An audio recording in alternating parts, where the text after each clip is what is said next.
Welcome to the FlickFusion Video Saloon, the podcast for automotive gunslingers shooting for sales and marketing success. Ready yourself for a ride that fills your saddlebags with knowledge you'll use to fire up your business results. Time's a-wasting, so let's lock and load.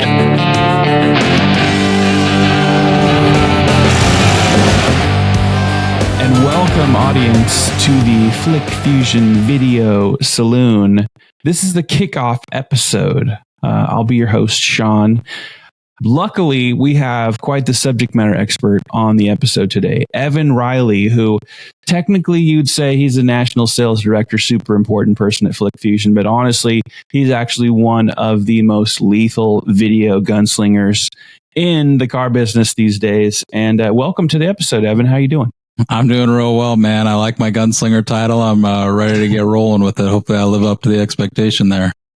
I'm sure you will. I know that before we even got into planning the episode, I know that you're kind of a fan of the gunslingers and Wild West, and probably even referenced Tombstone. Every time that movie's on, I can't not watch it. Doesn't even matter if it's on TV.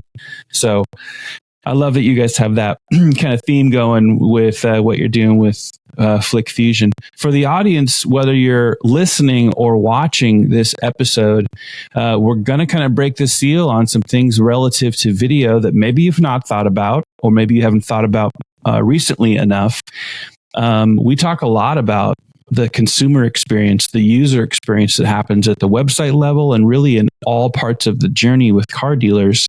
And sometimes we forget about things that we've had at our disposal for a long time, like video, and how we are, or sometimes, and in this case, we'll probably talk a lot about how you are not really utilizing it to make some significant improvements in your entire business model, because consumers really respond well to it. So if you're a dealer and you're looking to make an impact and you're thinking, I need some of those simple things, but valuable things.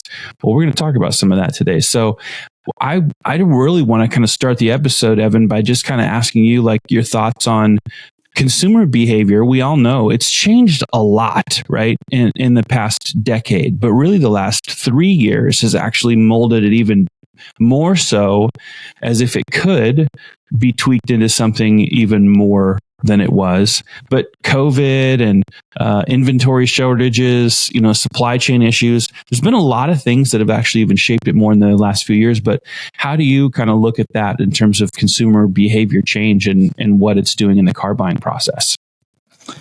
Yeah, it's been like an evolution along with my experience in automotive. It's been like 7.5 years now since I've fielded a lead, worked a customer process through like a dealership level, working on a retail sale. And, back then, it was all call, text, and email. And one of the things that I hated about that was anytime I actually got in front of a customer, that's when the magic was there. That's when I could work on trust. That's when a lot of the great things that would happen. That's where, I'm not getting the Google reviews that I get after, or the referrals from my emails and texts that I'm sending so poetically, or I don't even really know if anybody was reading them.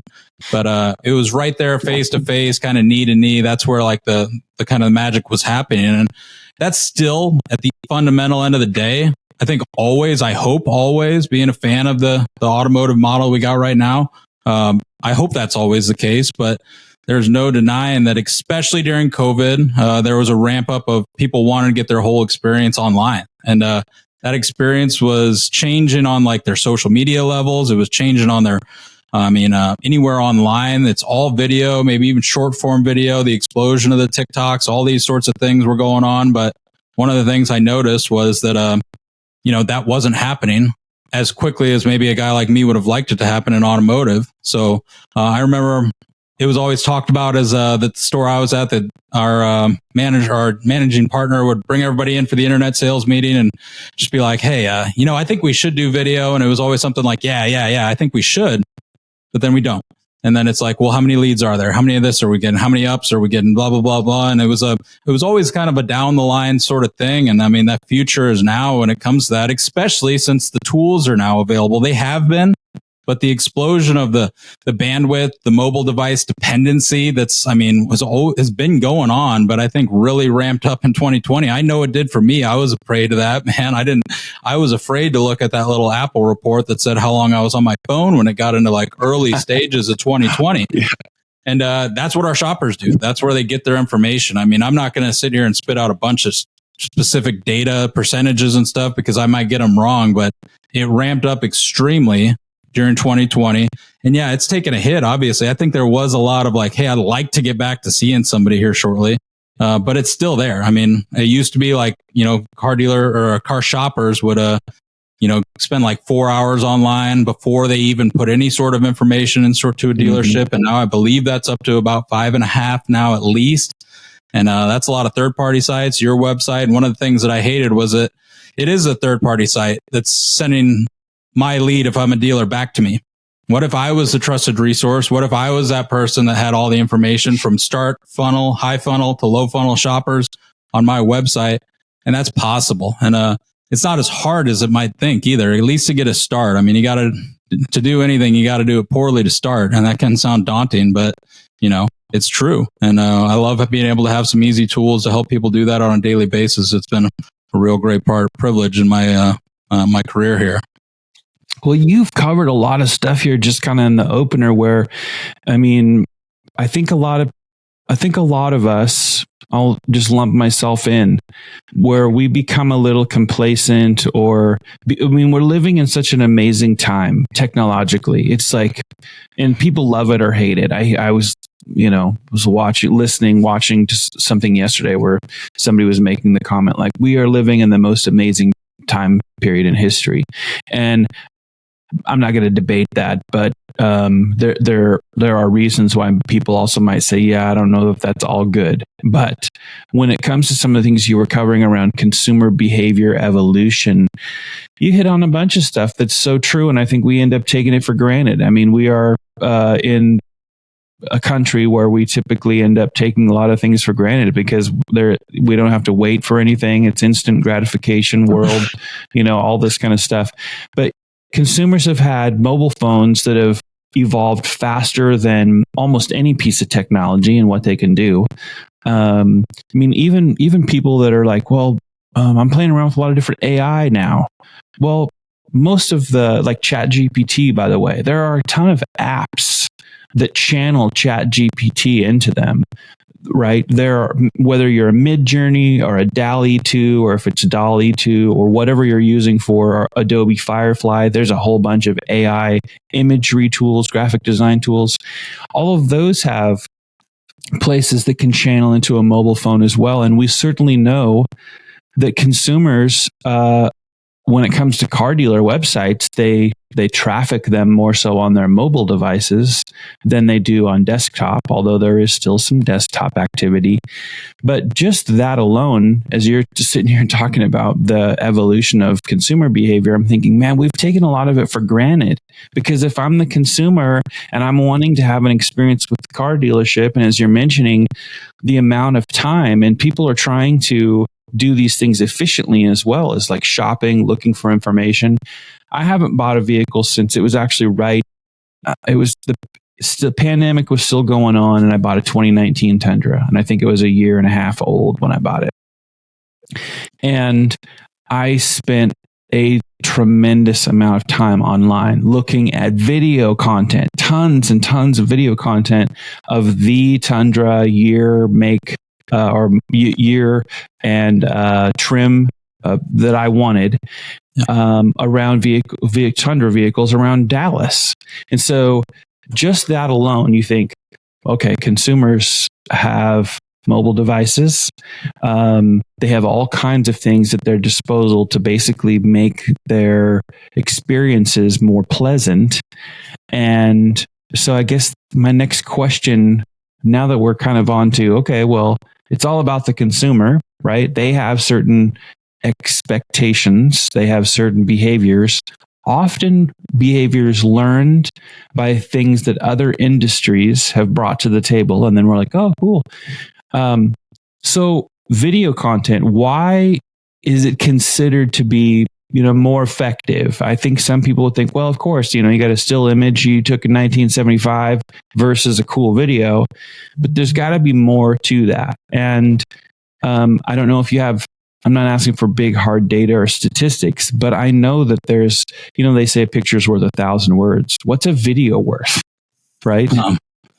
A lot of it's the comprehension. Like people just don't get the same impact mentally that comes from plain text or photo. It doesn't get you in the feels, maybe is a good way to say it. Like it's true though. Like I don't know any other better way to say it, but if I go back to like my last retail experience, if it's like, I want to feel cool about my car. I like my car. I like the car that I have. I like getting one that I feel good about. And pictures, I just see a lot of them, and I want to see like what it's going to be like driving around, what it's going to be like in my driveway. And especially if I can hear a little bit about it too, those two things tied together with visual, moving pictures, like movies and videos with audio, like that's what really ties memory with those images. Like it's really hard to click through static images. I'm glad I grew up in the age that now it kind of counts if you listen to books on tape. Like it used to be like a weird thing, but like I do it on that way. I don't read that much anymore. I read, some literature, but if I can consume it in audio, I can kind of think about it while I'm doing it. I can play it back quickly. That's great. And if I can add a video layer to that, I know for myself, experiencing something, it's almost more tangible. It's more like I'm there. It's not that I'm there. It's the next best thing though, for sure. Video and any sort of 360 content is great. And from a technological side, like I'm a little bit of a geek as well. And from that side too, Google likes it too. So, I'm not going to say that I understand exactly how Google works. I don't know that anybody does, but I can tell you that one thing I does like is how long do people come to your site? At the end of the day, it's still just a question answer machine. And if they come to your site and leave, then you're not a great resource for that information. If they come to my site and they stay, which video will help with, because I know for me, I'll look at the price, mileage, maybe one or two pictures and I'm bounced. But if there's a video, I might watch even 30 seconds. And I've asked people before, and I've done it myself, to go to your VDP and read your description. Some people do a great job, and maybe it is a great job. And some people, it's the inventory data, and it's not a great book. But if I can put that information in a tangible way, not only is it good for Google, but at the end of the day, for me, selfishly as a consumer, I want as much information as I can. I'm no different than the other trends. I would rather have it set up for me. I probably have an Amazon package and I don't know what's in it coming to my house today. And the fact is, I used to have to go to a store, talk to someone, find out if it's there, and then I hated it. I'm like a very transactional shopper. I'd like it to be here. If I don't need it right now, it's coming through the mail. And so bringing that online, that's some of those bias I think you were talking about, or some of those habits that we've learned online. It's like, I want it now, and I'd like to have all the information before I get it. I'd like to hear what other people say about it. I go to the Google reviews for everybody. I go to all these things. And if I can see someone talking about an experience, that's even more impactful. If somebody puts a Google review with a video uploaded of them saying, hey, this is what I did with this product, whatever it is, whether it's for the kids or for the car, for the house or whatever it is, I can see that. That I believe. And it's a little harder to, I've written a lot of BS posts on Google reviews because it's my buddy and I never even shopped there or something. But it's a little easier to tell if I've actually shopped there if I can see it with video. So that'll come a little down line, like video, anything you're doing for text, email, posts, anything, including a video, is going to make it more impactful. And I don't need statistics to back that up. I have my anecdotal personal experience, and I've never met anybody that had anything different. I even watched the little stupid videos on the Amazon site that are nothing. It's like this is a picture of the thing and a picture of the thing. I still click play. Well, it's funny that you mentioned the Amazon example, because not funny, interesting that you use that example, because some of the videos that are there on Amazon are not spectacular. But every time there's a video with something that I'm looking at, number one, it's always at the end of the succession of the carousel of photos and then the video. And it's almost like it puts the exclamation point on, like, boom, right here, watch this simple video made somewhere in China, or wherever. But for me, it actually is, as a consumer, it does kind of wrap the whole thing up, the experience for me, where I'm like, okay, I got to see the pictures. Maybe it's something that I care about, the dimensions. But when the video is there, I always hit that video. And sometimes it's not just a quick product demo type video or a visual. They might even have a testimonial of somebody who's like, hey, here's the product. And they actually, walk through it a little bit. I'm a sucker for that. I almost expect it. I'm disappointed when I'm looking at something and then there isn't any video content. I'm always looking for video content. So would you say that, well, let me ask it this way. Are there some common mistakes that dealers are making or that they make relative to video content? And, are there ways that they can maybe avoid those? Yeah, for sure. It's something I do on a day-to-day basis. It's what I've been doing for a little over 5 years now here with FlickFusion. Real quick, I'll do another personal experience from Amazon. I had a rodent eat through my power steering cable yesterday, and it's in a car shop right now. And I went online to try and not have this happen again, and there were 2 products, pretty much the same thing, and it might have been by the same company, but they were like little things you put in your car to keep rodents out of your car. I don't know how the heck it got my car. But the one with video is the one I got, and I did watch it. And so that's just, again, another quick one. And maybe I'm biased, maybe I'm not, but I spent more time looking at that one. I got to the reviews and stuff. But back to the actual question of some of the mistakes is the first thing is it's something that you even said at the beginning of this podcast before we went live, just relax. It seems like a huge mountain to climb. And I get it. The first time I was on video, I hated it. I got a face for radio. I can do what I need to do. I'm great in person. I'm great on a Zoom call. I'm great on these things, but watching myself on video is not easy. And I did poorly. And I've heard it said that if you want to do anything great, you got to do it poorly first. And it's just a fact. So the other thing is when it comes to that is what I see is there's a lot of time and repetition of hey, let's try it again. Let's try it again. Let's try it again.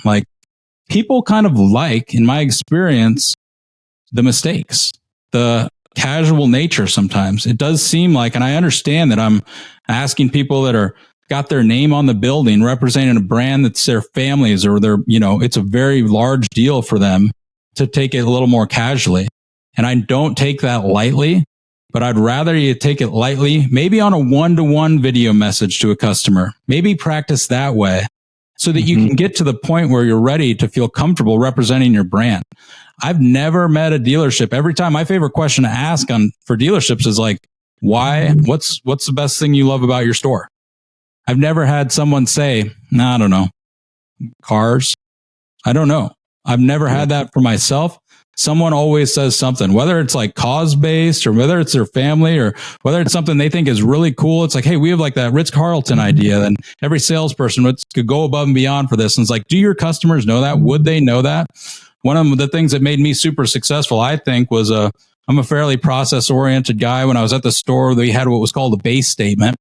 And our managing partner wanted every customer to hear, it was about a 1.5 minute verbiage of why they should choose this store, why they should believe in this ownership, and why they should believe in me. And I was religious about every customer will hear this. And I had one guy that works in a grocery store chain that says a smile in every aisle around here. He tried to stop me. He said, I don't want to hear about this. And I said, hey, Mr. Customer, if somebody comes into your store and tells your employees they don't want to see your smile, is that okay with you? Or do you think that you should still insist that because we believe in it, we do it? And so those are the stories that I think are really impactful that don't get mentioned a lot.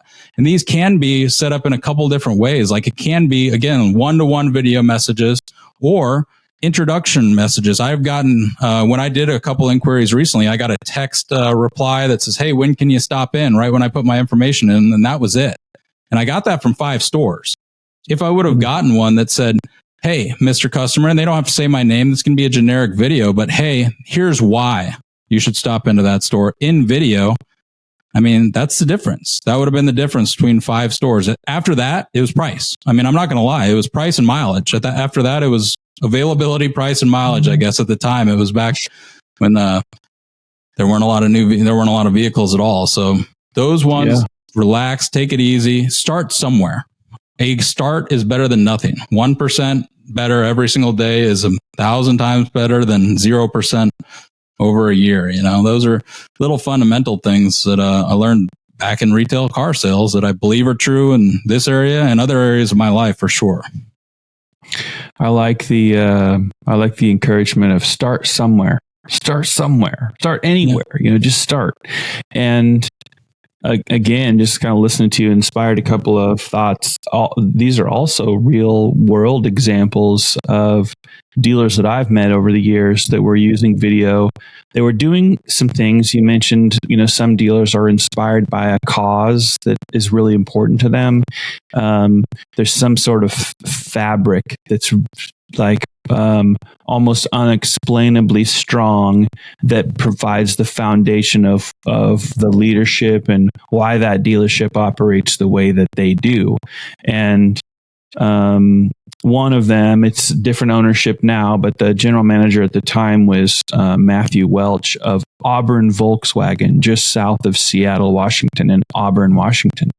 And when I first met Matthew, I was just kind of blown away with how much the personality, his leadership of how he wanted to lead that store. And, he's a faith-based person. He's a very, very sincere Christian faith.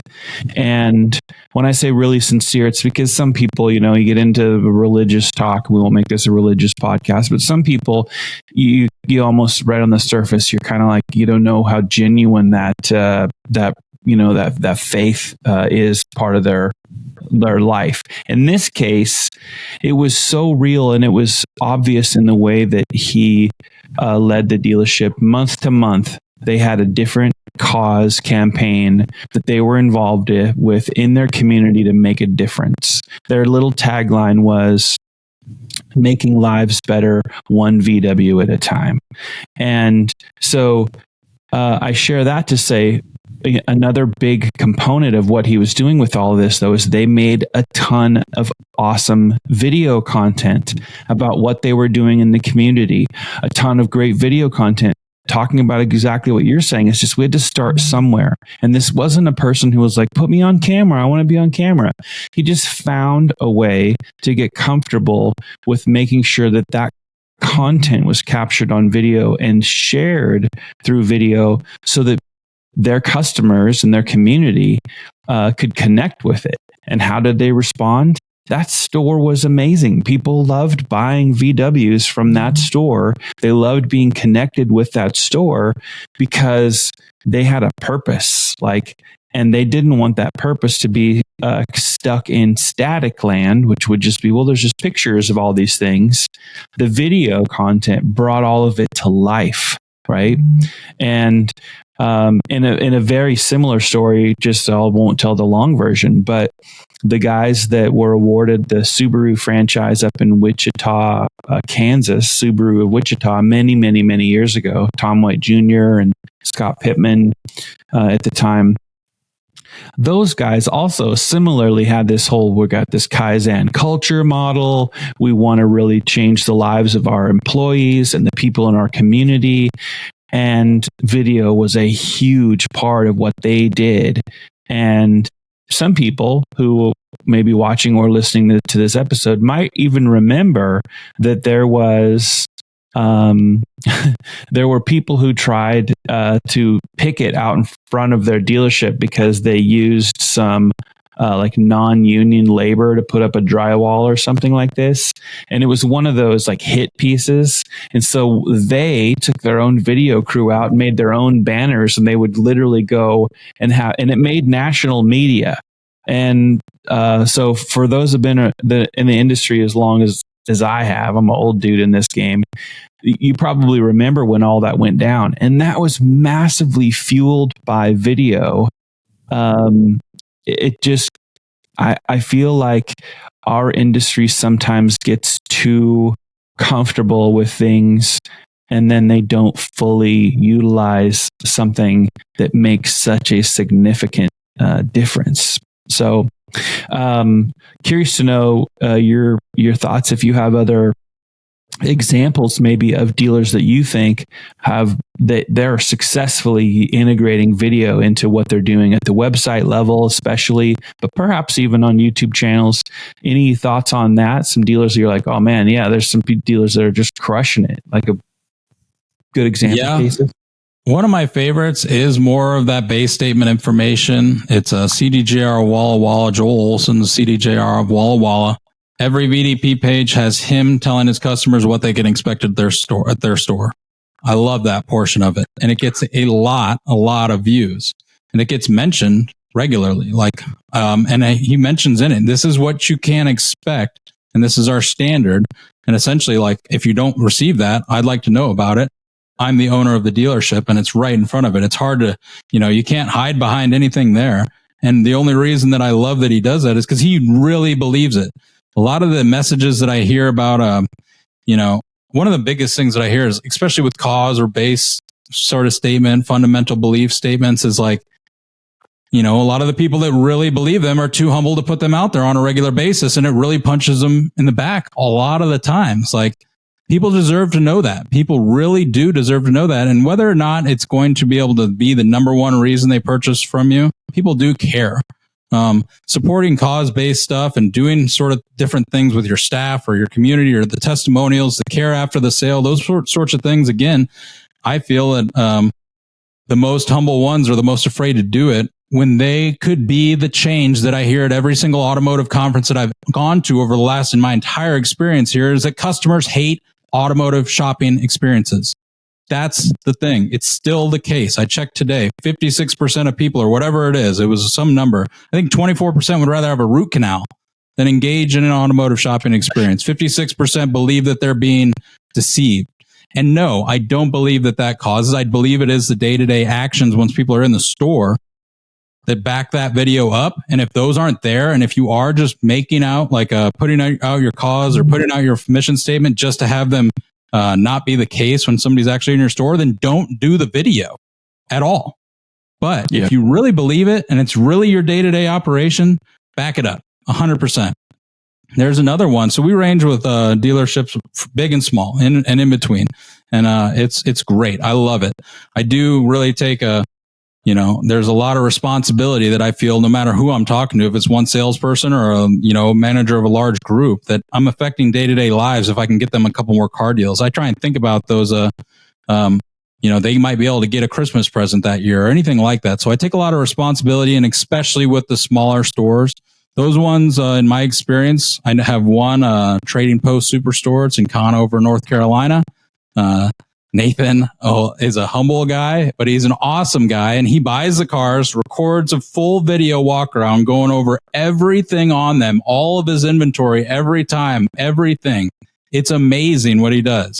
And he says he gets comments almost every deal. And man, I love that video because the customers, if they don't see it on the website, they're going to see it from him when they inquire. He's going to send it directly to them, and they're going to see his energy. This is a personality. I love when I see his name pop up on my phone. I like working with him because he's a likable person, and he really believes that he's got, a great process and he's doing a great service. And I agree with him. If he has been fooling me this long, then he is a great, joker or whatever you call it. But I don't think he is, because I've heard it and I see it. And what I see on the videos is what I see in the store. There's other ones, another smaller one that I really love is B&B Auto. They do a lot of regular retail stuff, but a lot of older stuff. And the condition videos and the honesty in those videos is amazing. And that transparency converts. It's not only good, on an ethical level, but it's good transactionally too. One of the things I used to hate was that if a customer was coming an hour away to pick up a car that we'd worked on online, or maybe 2 hours away, that I was going to think that when they get here, they're going to see that little scratch on this pre-owned vehicle. They're going to see the paint chip on the front. I mean, it's got 40,000 miles. They must know it's there, but I don't know if they do or if that's going to have them turn around. And he is crystal clear with every portion of every condition of every vehicle with the records any records he has. He does a lot of classic cars. And he's like, if you do this one, you're going to have to replace the whole transmission, all this sort of stuff. And I've also seen success stories of, mid-range stores going from, increasing their units by 20, 30%. And I don't know for sure, but I take their word when they tell me that they believe the fact that everything has a video, everything is transparent, boosted their online and especially shipping and distance buying, especially during COVID. They were already prepared when it happened. That's what we don't know about the future, is they were already doing it instead of trying to put the seatbelt on a second after you've hit the car. You can't put the seatbelt on after the accident. They were prepared. When the system was shocked, they were ready. They were already doing it. And that doesn't mean it's too late to start, for sure, because we don't know what's going to happen in the future. So there's a lot of individuals that I love, and I really believe their voice should be heard by more. And I'm be shocked to find out that that's not the case with a lot more stores than I know of even right now. And hopefully some listening to this. Yeah. Yeah, I think so. I mean, I don't see how you could be listening or watching this conversation and not be thinking, man, we need to turn that back on. Or we need to take it to the right level. It's don't let video become like an afterthought. Don't let it become one of those, man, we've had it forever. YouTube, second largest search. I hear that all the time. YouTube's the second largest search engine to Google. It's been that way since 2007. But Google owns it. Yeah, they've owned it since the mid 2000s. It's none of that's new. So sometimes it's just the wake up call or the reminder of this is one of the most effective technologies and tools that you should be utilizing. And I love those examples that you're sharing. There's a guy on, not just on YouTube, they have a YouTube channel, but out of somewhere in Tennessee called Maple Motors. And they're all classic rides and hot rods. But there's a guy there, I think his name's Nick. He does a walk around on every single one of those cars. And it's from the perspective of you're probably somewhere other than Tennessee, and very interested in this, and we're probably going to ship this car to you. And so his demeanor, how he goes around the vehicle, drives the vehicle with you in it, the perspective that you get, opening the hood. He has a fun thing what do you guys think? Is the horn going to work? Place your bets, to see if he just does an amazing job. And so, for everyone that's consuming this podcast, go and look up those examples that Evan's sharing in it. While you're at it, look up Maple Motors and see these are things that you can be doing. And just, hey, shameless plug, but Evan works at FlickFusion, so they know a little bit about video. And sometimes you need to start with the conversations with the people who are most experienced. It's always the biggest differentiator in any part of our lives, is people that have the most experience with something.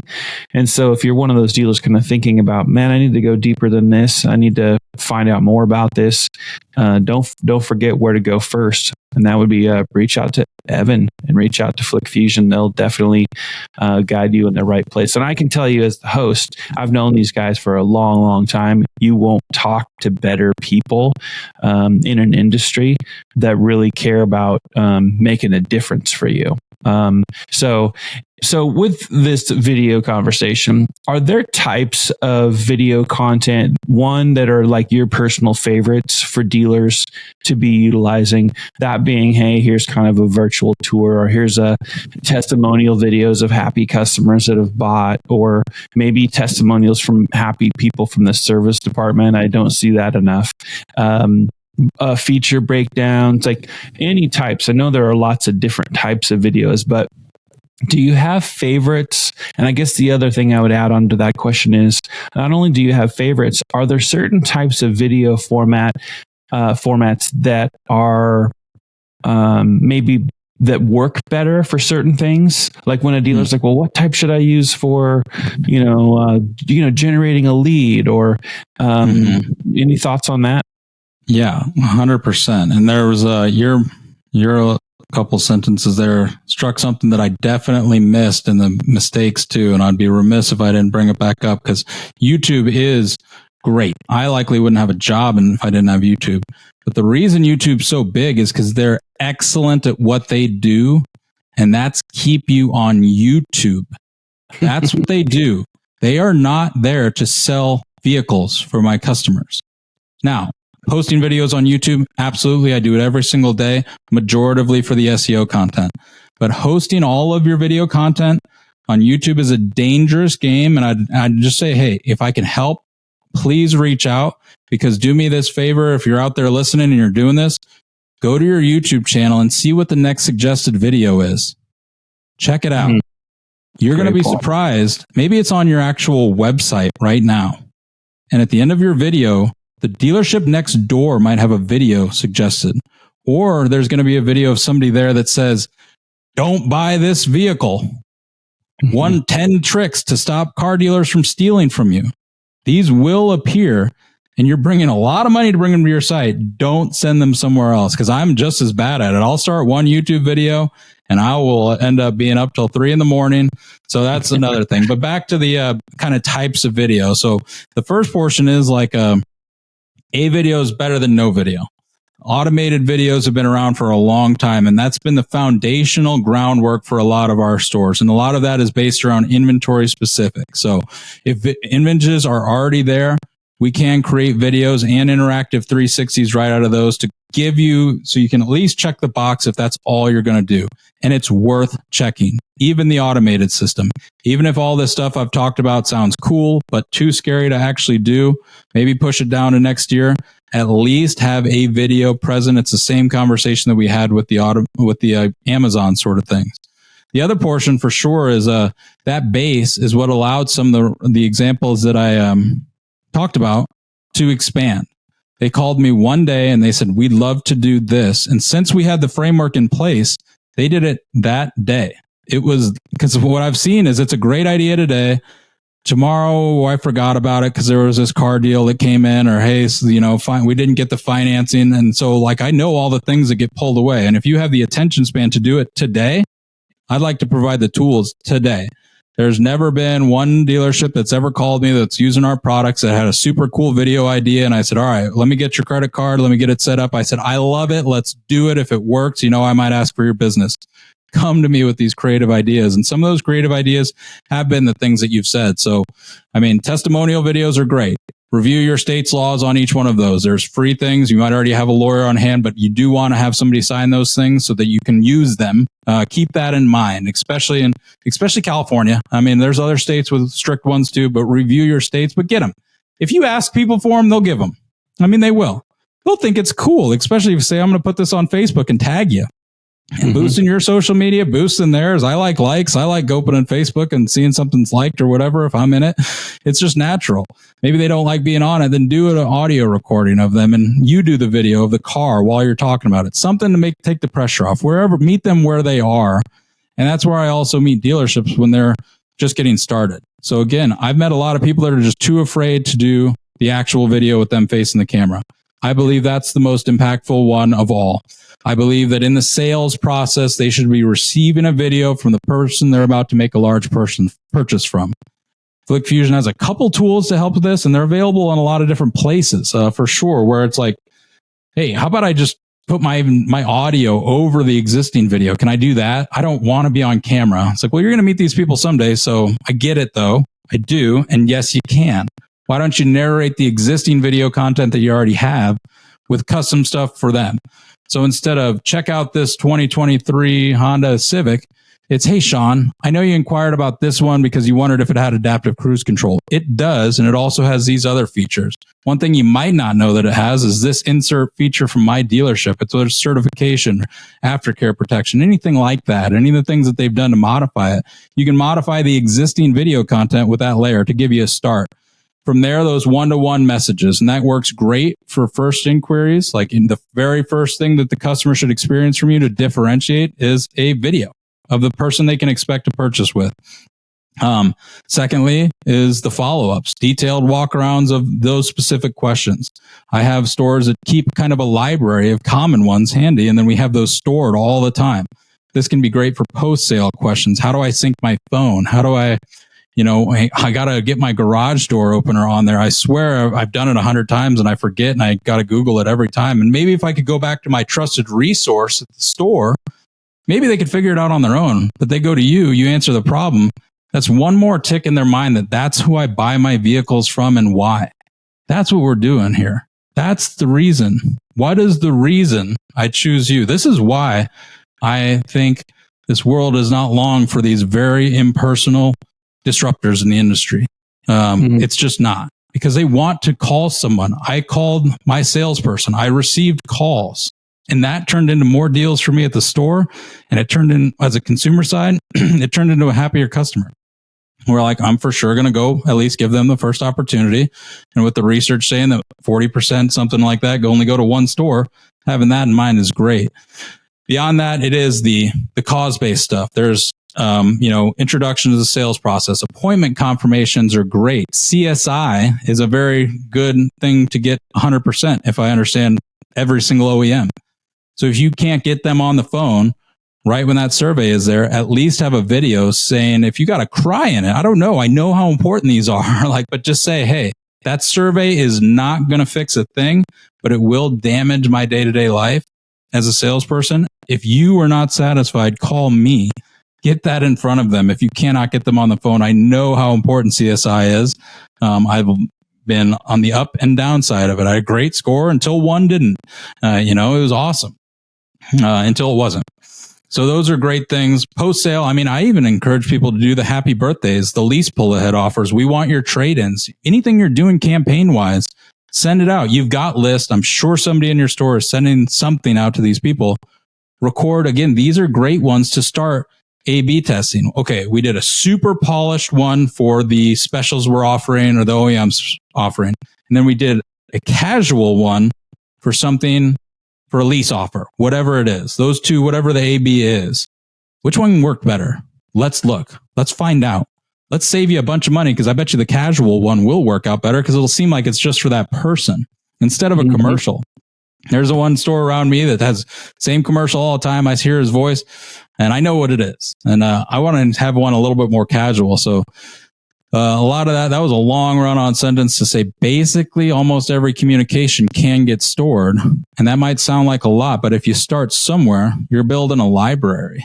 You're building these things. I encourage people, if they're doing little commercial type stuff or why buy or cause based, don't put the date in there. Because then you can use it for a long time. Don't put the monthly special until the end, so you can chop it out and we can do it later. These are things that you can have fun foundational videos to make it easy, so that every time it's not like, here's the mountain. You've already got established footholds along the way, and it's traversing a regular trail with a Sherpa like a guy like me.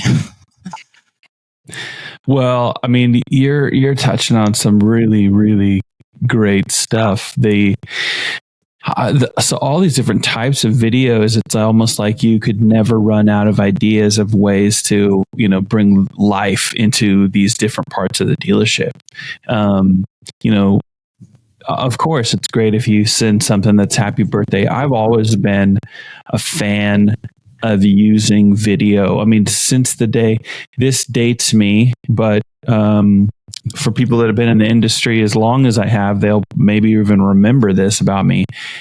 Even before the flip cam, so this is before our cell phones became awesome cameras and video cameras. Before the flip cam became kind of the de facto handheld 1080p, couple of batteries in it and you can go shoot and then just, upload those right onto your computer. I was shooting with the RCA Small Wonder, which was a little pocket 1080p high definition camera, about the size of my cell phone today, but a little thicker. Anyway, I would take that to dealerships and shoot videos. And I remember just like listening to you give all these examples of different video types. I would encourage dealers, one, you have to find comfort with it, right? And so you just have to use it a lot. And if you don't want to look directly at it, look at how probably the most popular interview style video is done these days, right? It's like cameras kind of over here, which is my camera is set up just off to my right, but I'm mostly looking at this part of the screen. And I would, I would tell dealers back in those days, like, put the camera off to the side and you're going to say something where you're going to explain, hey, this is what goes on. It's still effective, just doing these different things. But you made me think of a dealer that I told that they should use kind of a pop culture event that was going on at the time when, do you remember when Hostess, I don't know if they were going bankrupt or whatever, but they stopped making the Twinkie. Like, it went away for a while and people were like, what? And I can't tell you the last time I ate a Twinkie. Not that I have anything against them, because they're delicious.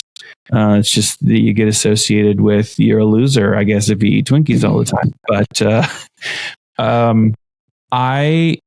I told the dealer, I was like, you should make when the Twinkie came back, I said, you need to go buy as many boxes of Twinkies as you can, and you need to have the Twinkie special, and you need to shoot a video. What? They're like, you're insane, Rains. Like, you're creative, which is partially true, but in a good way. And I said, you need to hold up that box of Twinkies and you need to have somebody open one up and take a bite out of it. And you need to shoot a video that says, anybody that buys any car, new or used, truck, SUV from us this month gets a box of Twinkies with their purchase. No questions asked. We will not take your blood sugar. We won't tell your doctor that we're giving you this box of Twinkies. They're back. And it's Twinkie the kid is super happy. He's back. He's riding the range again. And you got to get one of these Twinkies. So if your Twinkie hole needs to be stuffed, come on down, get your vehicle from us, just to have fun. Why would I do things like that? And the Twinkie special is one of a handful of really silly examples that I could give you. But sometimes when you take something that's fun, it's the train's a little off of the primary track. It's not crazy. It's just fun. It's maybe silly. It helps you. We talked about this at the beginning. You mentioned this. Like, don't take yourself too seriously, right? Like, relax and realize that the world probably wants your candor, and your customers. You also mentioned this in the episode. Even today, like this very day, there are people on August 17th, 2023, when we're recording this episode, that are saying, I think I'll get taken advantage of by the dealership, right? There are people today that are afraid to go and buy the car from a dealer because they feel like they will be treated in a way that's dishonest, or they will be taken advantage of.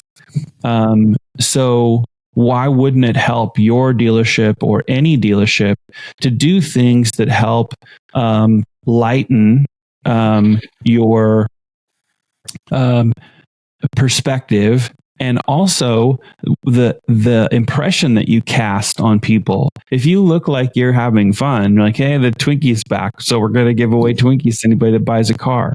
It's silly, it's fun, but it's approachable, because it's like, okay, it doesn't feel like you're trying to be a part of something that is disingenuous or dishonest. It's just fun. What's it cost? It costs you a few bucks, whatever, $5 to buy a box of Twinkies or something, but it's a fun thing.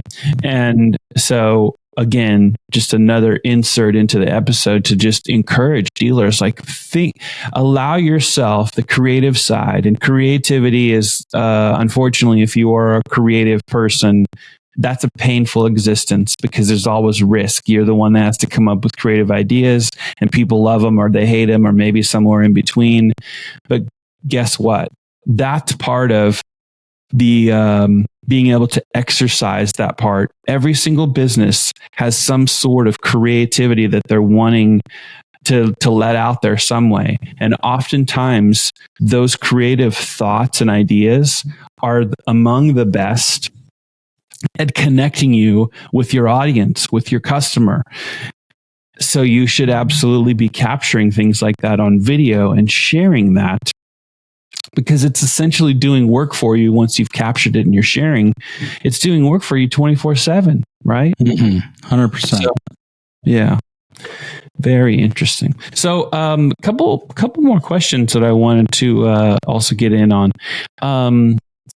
You mentioned this, and I think it's really brilliant to make sure that the dealers are doing, and that is the types of videos that explain features of the vehicle that maybe weren't covered in the walk around. They didn't go through all of it.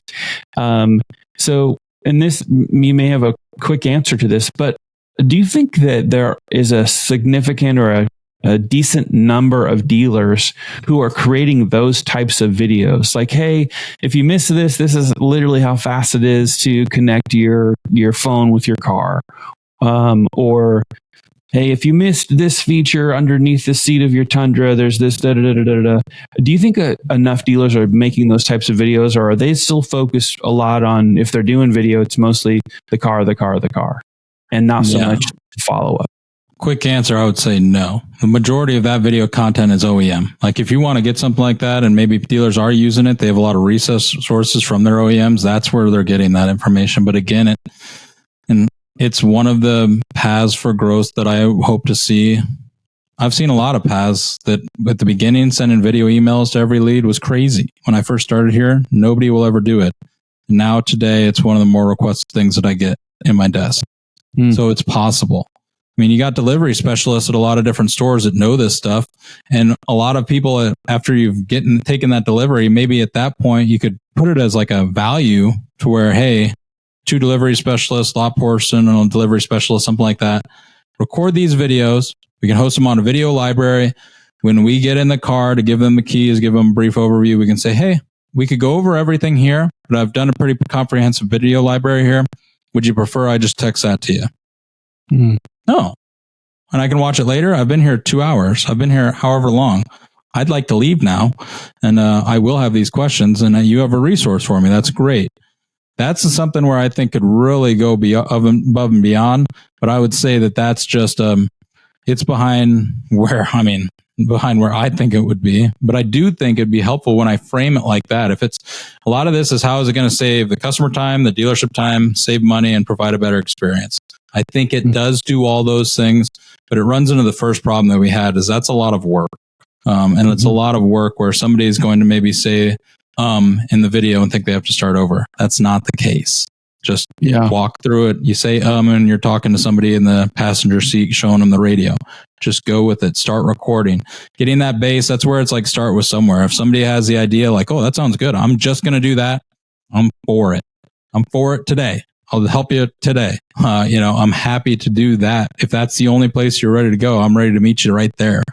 And those are the creative ideas. So those delivery things, those are kind of outside the box. I'd love to hear them, because I'm sure there's even more. How do I, you can do a screen record. How do I get my service set up? Where do I go on my website to do that? What do I do for this? Send them that email. Hey, it's about time for your first service. Okay, here's how you do that. Some people have those things. Some people don't. Those digital ones, I would think, are more prevalent right now, but huge penetration, neither, I would say, right now, from my experience. Yeah, I know if it were me, and I didn't spend as much time in retail as you did, just a couple of years, and it was just nights and weekends. I had a full-time job, and people probably all heard that story many times over the years now. It's where my Hot Wheels story comes from. But when I was selling cars, I didn't think about this really then, but nowadays, if I were selling, especially anything used, whether I'm at a franchise dealership and I'm also selling, or I'm only selling from the used lot, or if I'm just an independent dealer. And again, I'll give an example, personal example. The Tundra that I drive right now has so much more technology than the Tundra that I had previously. My first Tundra had, it was basic technology. There wasn't a lot of stuff on it that was like, oh man, I can't figure any of this out. My Tundra now has so much stuff in the dash and buttons on the steering wheel to tell me this, that, what are my tire pressure set at, what, I mean, I can't even, I'm trying to think of all this stuff, like my tow brake. I've got a travel trailer now that I pull around, all the stuff with that, of being able to adjust what's going on with, my trailer brake. And there's just so much stuff. But I bought my Tundra from a Toyota dealer, but it was used, right? It had about 24,000 miles on it. And that dealership, although they did a great job actually in just about every area, one that they could have blown my socks off with, and they probably would have made more money, is if they would have said, hey, we have a whole bunch of videos on your generation Tundra that will, if you have a question about, hey, how does this work on the dash, right, on instrument cluster? Hey, if you end up ever towing anything, here are all the videos on how your trailer brake system works. Or, oh, hey, by the way, your Tundra has, this style of headlight kind of thing, and you need to know this. And it didn't have that. So I've went and found all that stuff myself. But I would say on used vehicles, especially used vehicles that have a fair bit of, bells and whistles, that, man, what a great place to shoot video content that your customers will love. And sometimes people forget this, but I'm curious, I'm kind of dovetailing into what your thoughts are. Do you think that video, especially when you're using it in some of these ways that we're talking about, do you think that it also has a positive effect on retention of customers? 100%, for sure. If nothing else but a mental refresh of who do I talk to about my vehicles.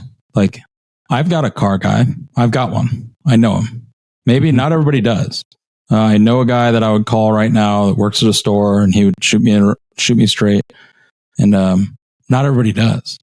You can become that for many customers very easily. It could be one tip like that you are now their trusted resource.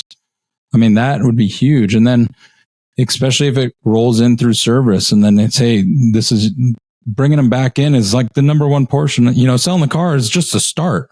I mean, getting them back to your store is the key for success, if I had to make an estimate. And so, I think that'd be hugely impactful. Again, I've got a guy for about 20, 30 different things, and I don't for about 150. And someone tomorrow could be my trusted resource on a new topic by doing one thing that's a little extra. This goes back to a waiting quote, but the guy says, the difference between extraordinary and ordinary? It's just that little extra. That's just a bad joke, but it's true. I mean, I would go, I go to this small hardware shop for things that are way more expensive there because this one guy was nice to me, showed me exactly where to go, had me buy a less expensive one against his interest. I don't know if it does or not, but I would rather go there than go to Walmart for that permanently.